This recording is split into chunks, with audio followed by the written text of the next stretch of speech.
Mr. Wonkin here.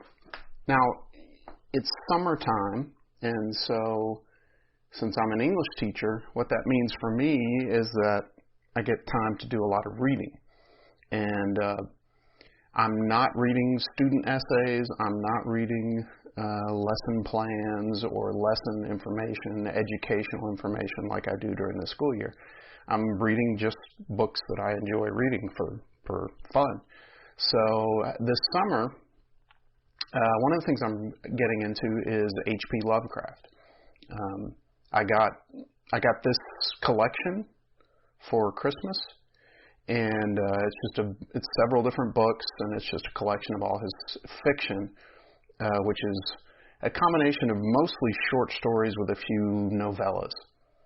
And so I'm diving into H.P. Lovecraft. Now, I've never read H.P. Lovecraft before. I know I'm late in the game. I mean, he's an old writer, but he's kind of a classic. He's one of those people that you hear people talk about a lot. You hear people give a lot of praise to, and he's seen as one of the greats of the genre. So now, I'm not really a huge horror fan myself. There are some horror novels and short stories that I've read that I really greatly enjoyed.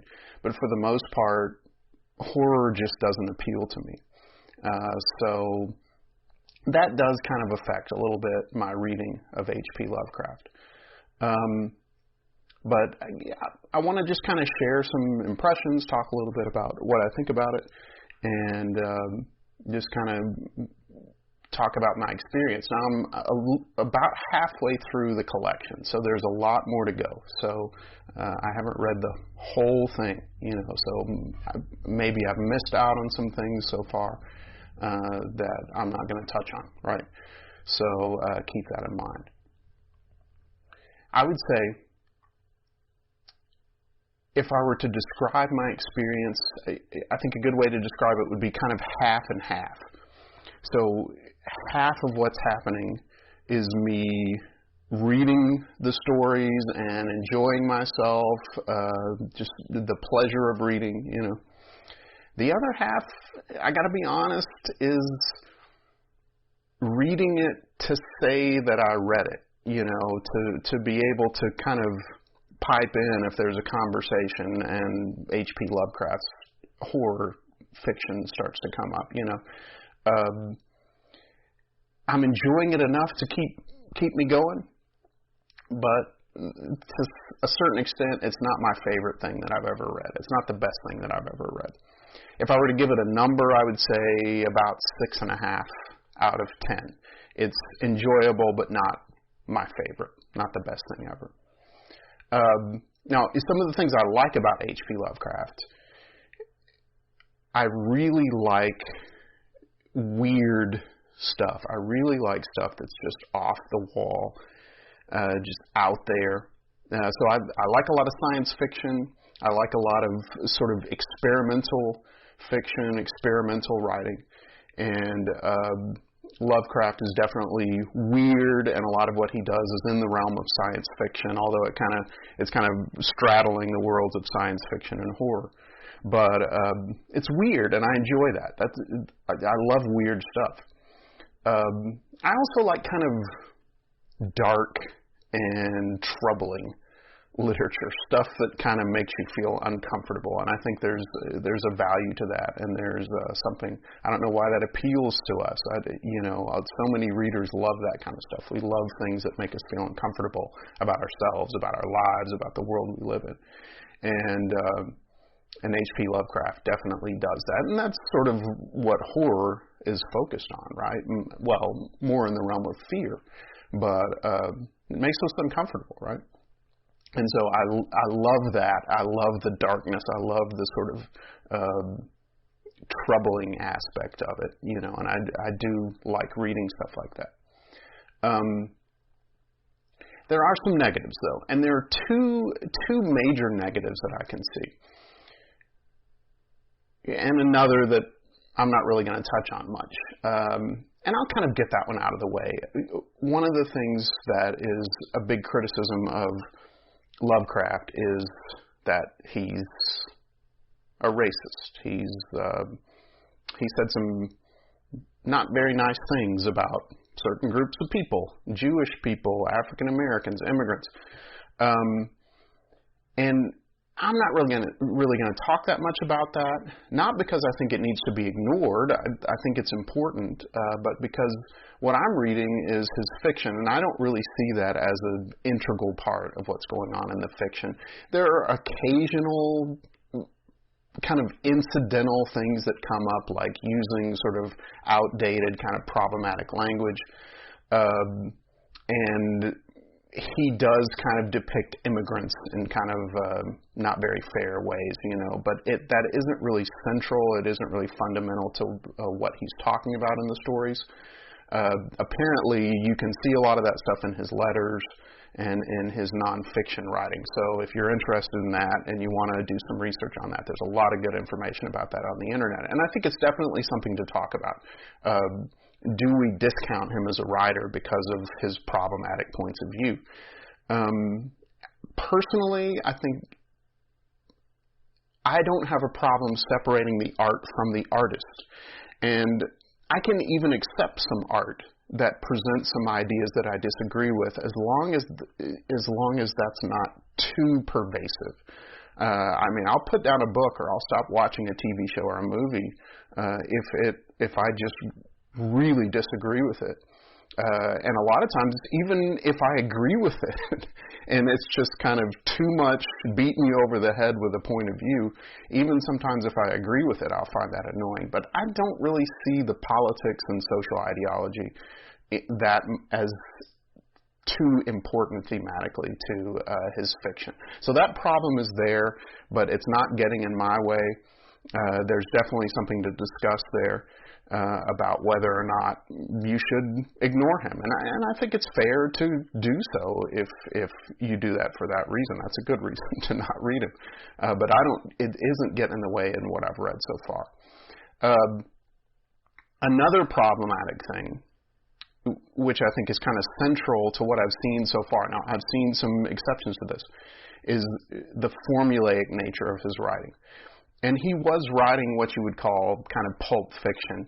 He published in a lot of, you know, pulp, sci-fi, fantasy, horror magazines that published kind of formulaic writing, the type of thing that the readers had a certain formula they expected to see, and so the writers wrote to that formula. And the kind of stuff you see on, say, Wattpad, you know, a lot of those young writers writing according to a formula because they're trying to get published.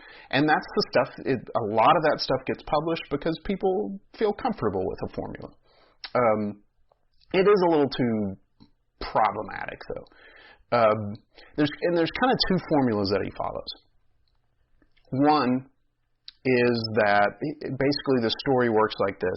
It tells us that something has happened, a character has experienced, a character has read something, a character heard something in the night, a character had some sort of deep urges to do something that was so absolutely horrible that the narrator can't or won't tell you what it was. And this is at one time kind of a cheap trick and a really brilliant formula, actually. It's brilliant for a couple of reasons.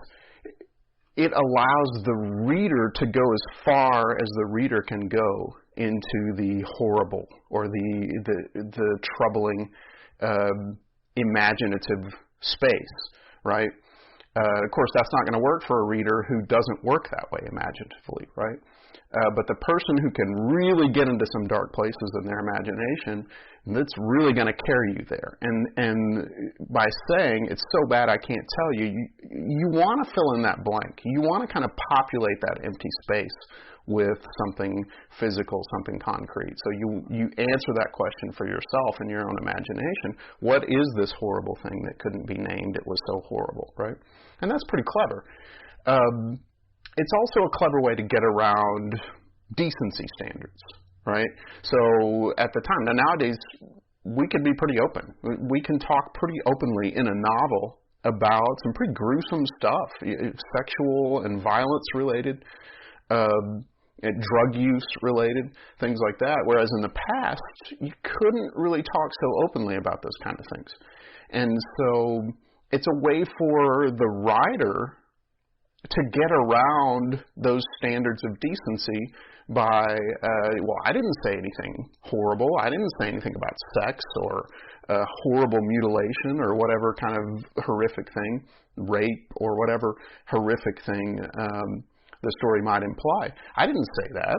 I said it was so horrible I couldn't, and then the reader went there. So essentially it allows for, during a time period when decency standards are very strict, it allows for the writer to go as far past the standards of decency as the reader's imagination is willing to take the reader. So that's actually a pretty clever, pretty brilliant way to get around pushing the boundaries of decency and offending people.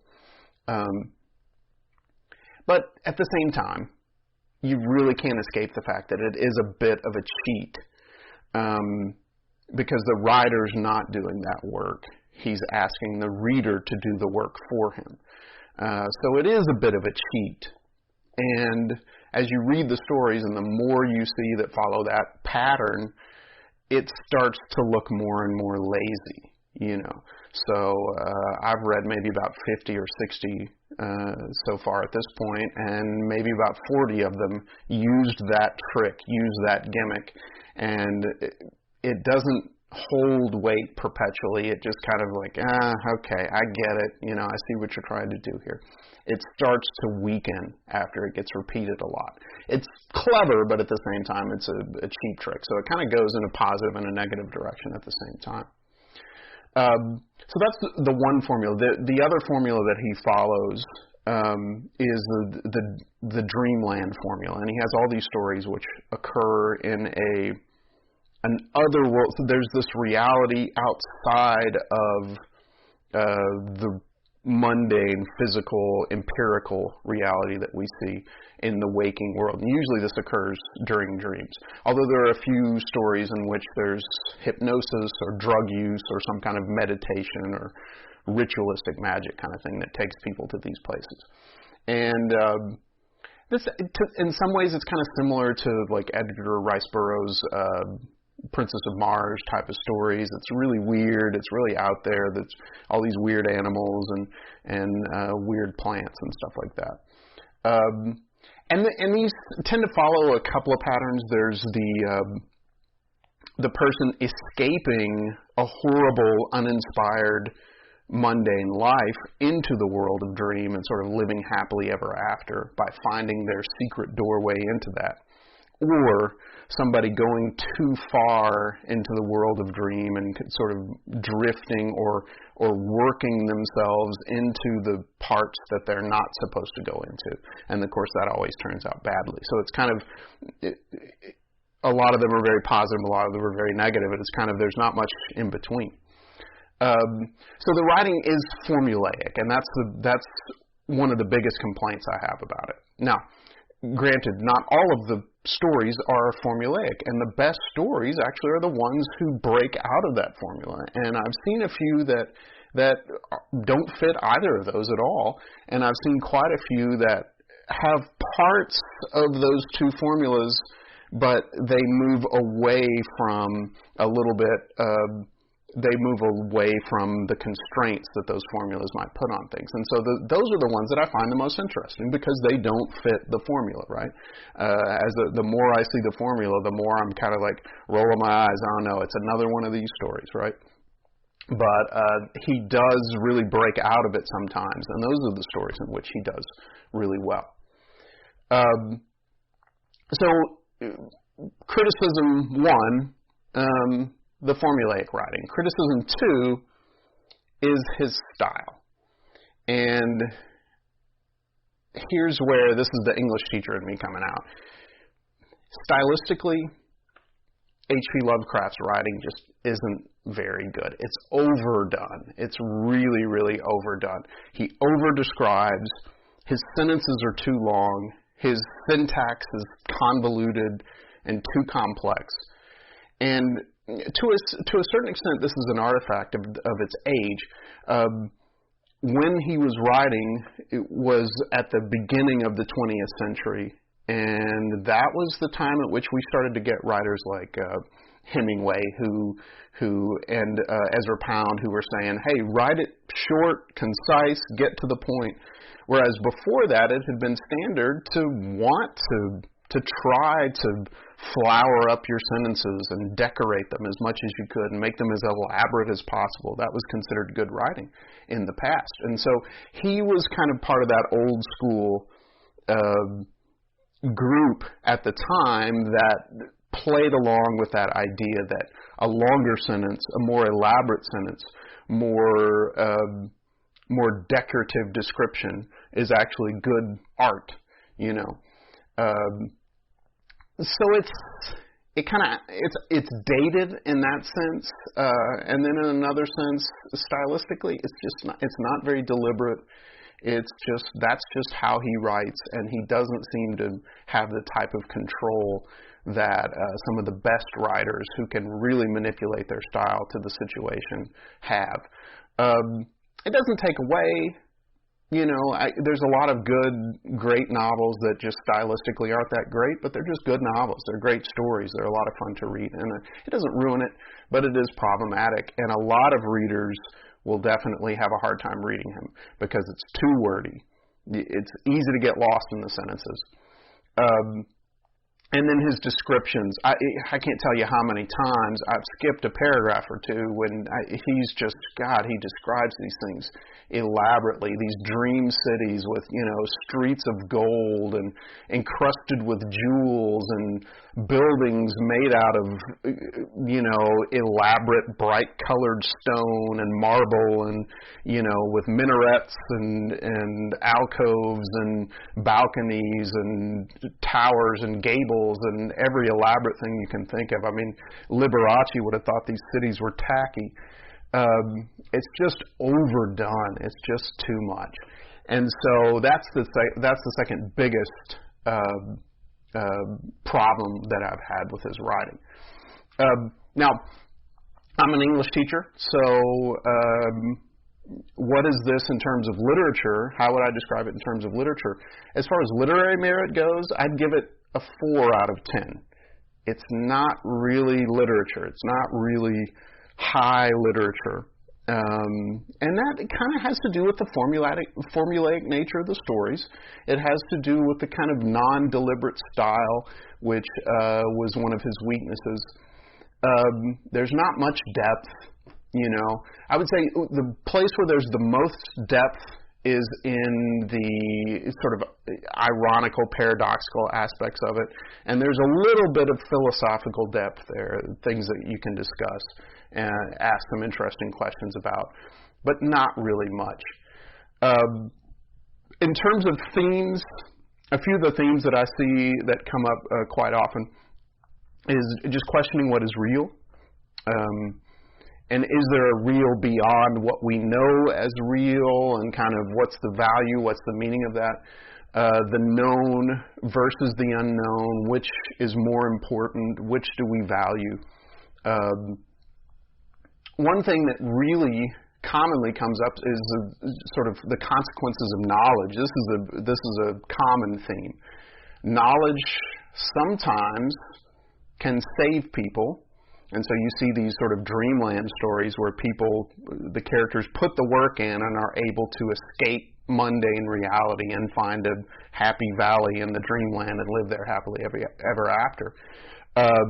But on the other hand, he takes the opposite approach sometimes, and it's sort of a curiosity killing the proverbial cat, that you delve too far into